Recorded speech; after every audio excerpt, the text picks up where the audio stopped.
Firstly, obviously I'd just like to apologise to the public for what I've seen hand gesture on Saturday night. I'm fairly disappointed. Actually, I'm really disappointed personally on what's happened. I know that I've let the club down, I've let myself down, I've let my teammates down, and most importantly, I feel like I've let my family down, my close friends. Yeah, I'm just obviously pretty shattered about what's happened, and I feel it's totally out of my character. If you want to fire away some questions now.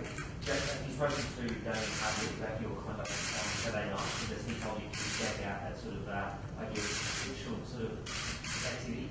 Yeah, look, it's something that I have a great passion for this football club and love for this jumper, and I have to be very careful in the way that I portray it. I suppose the hand gestures, look, it's probably one of the dumbest things I've ever done, if not the dumbest thing I've ever done on national TV, and I've got to be really careful about what I do and how I'm portrayed by the public and the media.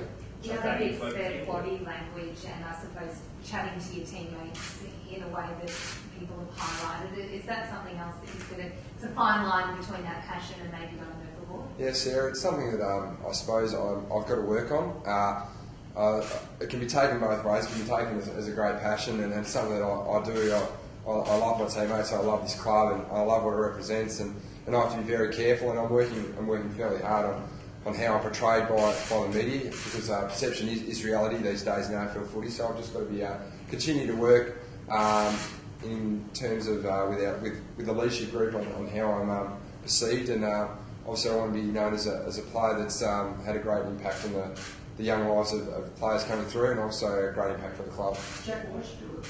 Oh, look, I think it's just something that I suppose. I mean, there's been a few sort of instances like this in AFL footy where players just blow up, and one thing I am on the footy field and in general life is I'm a pretty emotional guy, and I sort of wear my heart on my sleeve, and as I said before, I really love the game, so I think it's something that it's probably more out of personal frustration, and I've just reacted to something really silly and minute, and obviously blown it up into a pretty big thing now. So I'm just sort of trying to quash it now and make sure that I'm moving forward and getting ready to play some good footy for the Richmond Footy Club. Richard has similar exuberance. You spoken to him about that exuberance and sort of getting out in the right fashion? Yeah, I haven't spoken to Matty yet, but obviously I got first hand a look at what Matthew did, and people that are starting to compare our attitudes together is something that I feel pretty ashamed about.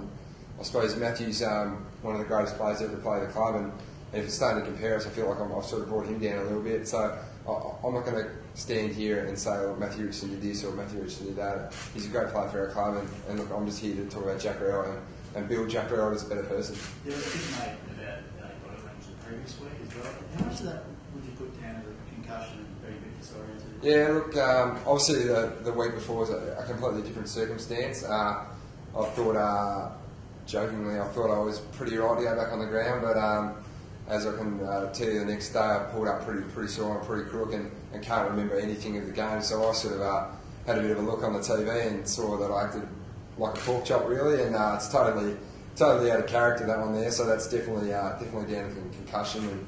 And look, on that, the medical staff made a great decision not to put me back out on the ground, and I'm pretty grateful for that, because if I'd gone back out there, it could have been in more sort of serious damage. There's a bit of a reminder, I guess, that you're a high-profile player now, and do a bit more scrutiny. Obviously, you've got a family member who's dealt with being a high-profile player for the best part of a decade. Would you talk to Nick about how to maybe deal with all that? I think something that's happened in my career is I've sort of had a pretty quick rise to fame, or not rise to fame, but a pretty quick sort of leap up into the sort of higher standard, more public sort of player in terms of last year and winning the Coleman medal and the Jack Dye medal. But it's something that I've got to start to really just take on. And I suppose there's no better role model than Nick. I suppose he's had a pretty rough trial over the last sort of 6 months, and I can learn from him. And no doubt we'll sit together and discuss this and look back and think how much of an idiot we both were to do stuff. So we're only human, and I know we make mistakes, but that's something that I really just want to put behind me and start looking forward to playing some good footy and start representing the jumper with the passion and love that I do have for this club. Damien's made it known that he's a massive fan of your passion and that he doesn't want to take that away from your game. Have you had a chat to him since the weekend? Yeah, generally talk to Damien after the games, and he sort of sat it down and sort of said, look, there's no question from his point on how I played and how I represent the club in terms of the love for this club and the game. So I've just got to make sure that I'm personally working toward become a better player, and obviously to be portrayed by the media and the public a little bit better. And this is a minor setback, and I know that the positive things I'm going to do for this club going forward are going to outweigh the negatives that this is brought on. So I'm really looking forward to getting out there, representing the club and the community again.